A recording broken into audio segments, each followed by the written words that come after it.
Michael Jordan, LeBron James, and Kobe Bryant. Not only are these three of the greatest basketball players of all time, but they're also all linked together constantly. Most people think MJ's the GOAT, some people think LeBron's the GOAT, and unfortunately, Kobe Bryant is somehow criminally underrated. So today, we're gonna see what the fuck is up. We're taking MJ, LeBron, and Kobe and putting them in the same league. All three of these players will have their prime editions, meaning MJ is a 99 overall, LeBron James is a 99 overall, and the greatest player of all time, Kobe Bryant, is a 98 overall. Depending who you are and where you're from kind of decides who you think the best of them is. Michael Jordan is obviously going to be on the Chicago Bulls. He's got Lonzo Ball, DeMar DeRozan, and Nikola Vucevic on his team. Prime LeBron has to be on Cleveland, of course. He's got Darius Garland, Donovan Mitchell, Evan Mobley, Jared Allen. And then prime Kobe will be on the LA Lakers. He's replacing LeBron and has Patrick Beverly, Anthony Davis, and Russell Westbrook. That's miserable.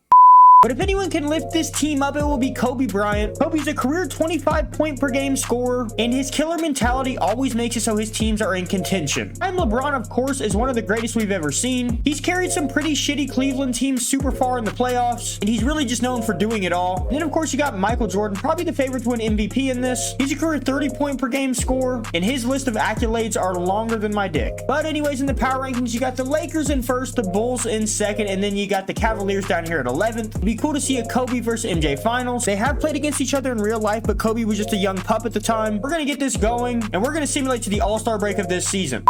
All right, so we're at the All-Star draft. LeBron James was an All-Star captain, while Michael Jordan and, of course, Kobe Bryant also made the All-Star teams, and all three of them are actually having really successful seasons so far. All three are now up to a 99 overall. Michael Jordan's averaging 32 points, 5 rebounds, and 6 assists with 2 steals to go along with it and shooting 63% from the field. LeBron's averaging near a triple-double, averaging 24 points, 9 rebounds, and 10 assists with 2 steals and almost 2 blocks a game, 58% from the field. And then Kobe Bryant leads the Lakers in scoring at 27 points a game, 5 rebounds, 7 assists, 1.6 steals, 60% from the field. Kobe not necessarily known for being efficient, so it's actually really nice to see that 2K is giving him his props. Now, so far in the season, LeBron James and this Cleveland Cavaliers team sit at first in the Eastern Conference with a record of 46-15. Michael Jordan and the Chicago Bulls sit with a record of 38-21, which is third in the East, so that's not bad. But a little bit shockingly, but not really, because this team fucking sucks, except for Kobe, of course. The LA Lakers are all the way at 9th in the Western Conference with a record of 31-28. Who knows what happens the rest of the season? Right now, it's feeling as if Michael Jordan is going to win the MVP. LeBron is averaging a near triple-double, so he's going to be in the race. And I would say Kobe's in the race, but because the Lakers suck so fucking bad, I doubt it, unfortunately.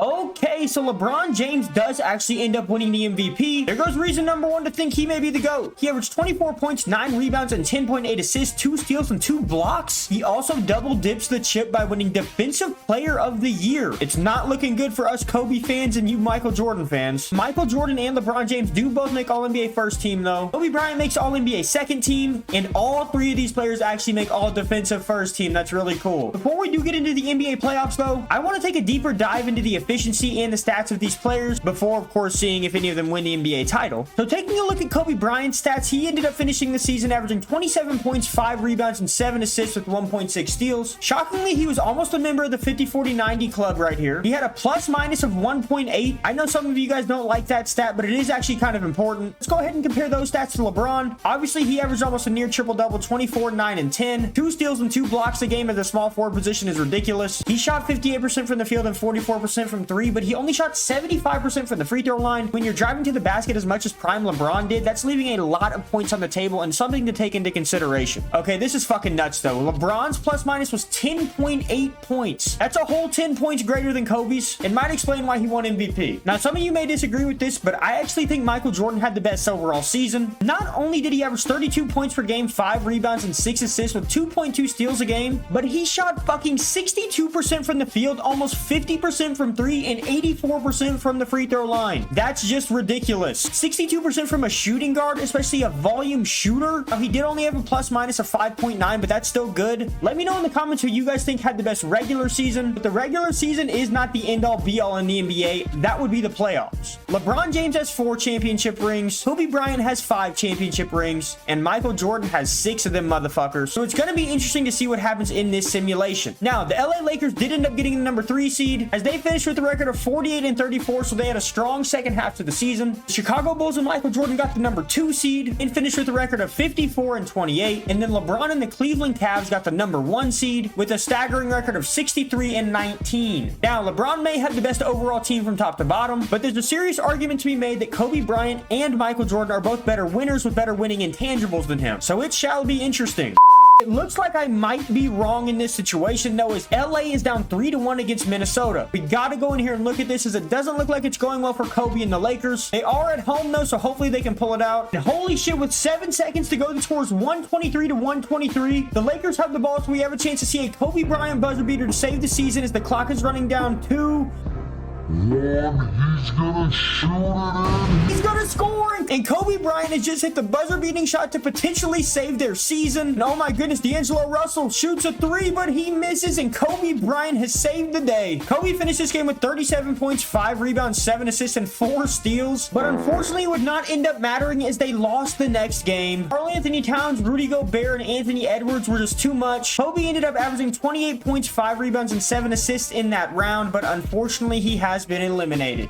Both Cleveland and LeBron and Michael Jordan and the Bulls advanced to the next round, though. Cleveland advanced in 5 games. In the closeout game of that one, LeBron had 34 points, 9 rebounds, and 18 assists. And remember, he did this against Kyrie Irving and Kevin Durant, so he had some shit to prove. Michael Jordan had a tougher series, though, as he advanced in 7 games against Boston. And in the closeout game of that one, he showed up as he had 35 points, 8 rebounds, and 8 assists on over 50% shooting. And he did this against the perimeter wing defenders that are Jaylen Brown and Jason Tatum. Cleveland also advanced in the next round against Atlanta, and Chicago advanced in the next round against Philadelphia, meaning Cleveland and Chicago were going to meet head on in the Eastern Conference Finals. Up to this point in the playoffs, Michael Jordan is averaging 32 points, 6 rebounds, and 6 assists on 56% shooting, and LeBron is averaging 24 points, 8 rebounds, and 12 assists on 58% shooting. I think it's pretty safe to say that this Eastern Conference Finals meeting is pretty much the NBA Finals, as you pretty much got the 2 best players of all time going against each other. Game 1 went to the Cleveland Cavaliers, though. LeBron James finished the game with 25 points, 5 rebounds, 5 assists, and 4 steals, but MJ didn't have a terrible game either. He had 25, 7, and 9, 2 steals, and 2 blocks. Game 2 was more of a blowout as Cleveland won 125-112. Michael Jordan did the best he could as he had 33 points, 3 rebounds, and 5 assists, but LeBron was just too much and imposed his will as he had 26, 11, and 5, but most importantly, 3 steals and 3 blocks on the defensive end. Now they'll be heading to Chicago for the next 2 games, though, and Chicago took advantage of that in Game 3. Michael Jordan got a lot of help from DeMar DeRozan in this one as he had 40 points, 6 rebounds, and 3 assists to go along with MJ's 32, 7, and 10. In that game, LeBron had 28, 7, and 11, but none of his other teammates scored over 20 points. What do you know? LeBron needs help again.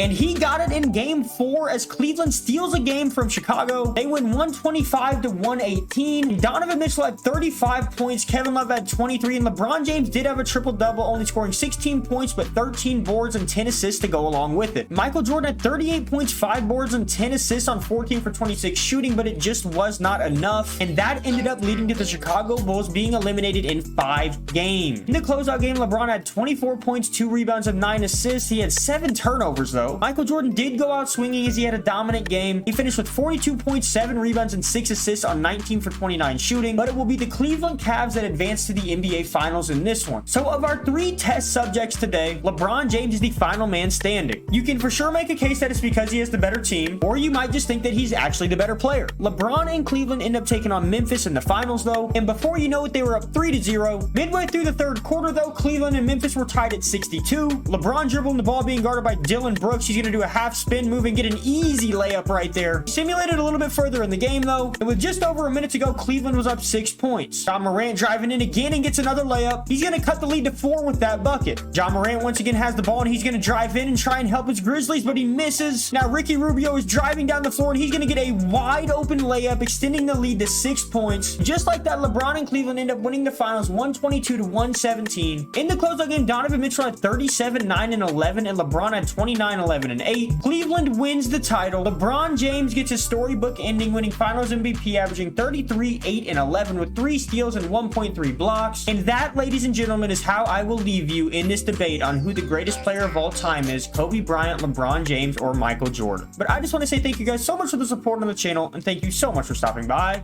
and I'm becoming attraction.